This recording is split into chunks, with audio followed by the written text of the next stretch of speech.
Hey everyone and welcome back to another video. Today I'm going to show you how you can factory reset your Samsung S22 Ultra. Basically, factory resetting is you're going to reset your phone as if you just got it from the box. No one has touched it, and you have to do the setting up from the beginning again, so you can, which is actually adding your you're adding your Google account, adding your Samsung account, all this stuff. So how you can do it? So first of all, you're going to go into settings, and they're going to go scroll down all the way until about phone. Okay, once you click on no, you're going to click on general management, my bad. From general management, you're going to click on reset, and then you're going to navigate. You have reset all settings and reset network settings and reset and factory data reset. You're going to click on factory data reset.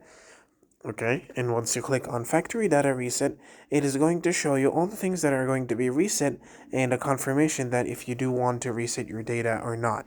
Okay, once you click on factory data reset, as you can see, most of the things that you're going to reset, and then you're going to click on reset. You're going to add the password of yours, and then you're going to click on reset. So yeah, guys, that was it. Thank you so much for watching. Don't forget to like and subscribe, and I'll see you later.